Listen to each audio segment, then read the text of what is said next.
Have you ever had that feeling? Where you're an absolute rock star in one part of your life, but you feel completely useless in another? Well, today we're going to dig into why that happens and talk about finding that one special place where you can truly, truly thrive. So let's start with this. Just picture a tiger. In the mountains, it's the king, right? Majestic, powerful, nobody messes with it. But you take that same tiger and put it out on some flat, open plain, and suddenly even dogs can make fun of it. All that power just evaporates. Or how about a dragon, this mythical beast that can summon storms and rule the seas? But if you strand it in a shallow little puddle, yeah, it can be outsmarted by a bunch of tiny shrimp. It's almost embarrassing. Then there's the camel, the legendary ship of the desert, an absolute marvel of endurance built for miles and miles of sand. But you bring that camel to the coast, and guess what? A plain old donkey is actually more useful. The camel's greatest strength becomes its biggest weakness. And maybe the most tragic one of all? The phoenix, a magnificent creature of fire and rebirth. But what happens if you stick it in a cage? Well, it becomes worse off than a regular chicken. Its fire is gone, it's just a shell of what it's supposed to be. So you see the pattern here, right? All these incredibly powerful beings made totally powerless. It all boils down to one simple, nagging question. Why? How can something so strong become so weak? Well, the answer isn't that they lost their strength or their talent. Nope, it's a total mismatch with their surroundings.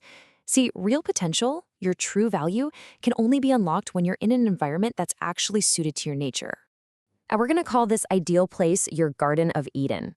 Now, this isn't some fantasy land. It's a very real environment where your specific skills are appreciated, where you just fit, and where you can operate at your absolute best without even trying that hard. And believe me, this isn't just some nice theory with animal metaphors. We see this play out all through human history, with some of the most brilliant people who ever lived. I mean, think about it. The ugly duckling was never ugly. He was just a swan hanging out with ducks. A total mismatch. Or Vincent van Gogh, an absolute genius painter who died broke because the world he lived in just didn't get it. You've got brilliant military strategists like Zhang Zia, who couldn't run a simple business to save his life, and mathematical wizards like Chen Jingran, who were seen as silly when they tried to buy groceries. They were all magnificent creatures, just stuck in the wrong place. So the lesson here is pretty clear, right? It all comes down to fit. Some personalities, some talents are just not built for certain jobs or certain places. The trick is figuring out your own nature and then finding where you belong. This chart lays it out perfectly. If you're a kind, gentle person, you're probably not going to do well leading an army into battle. If you're a deeply righteous and just person, the cutthroat world of business might feel totally wrong.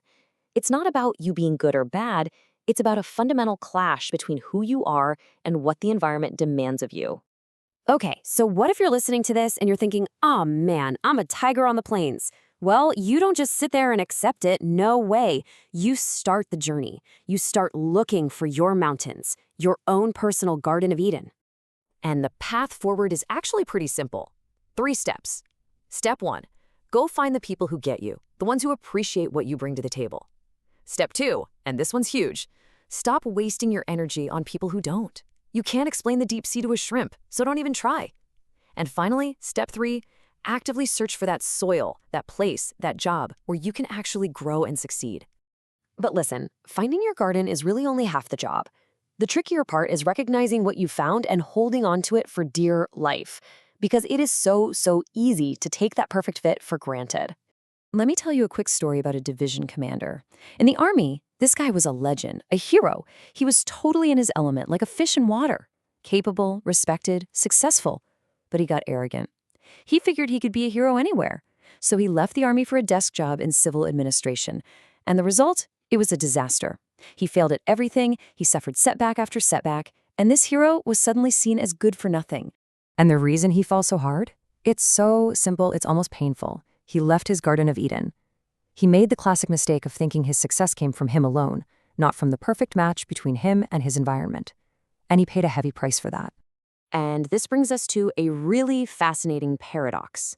The things that come easiest to us, our natural gifts, the stuff we're just good at, that's actually our most valuable asset.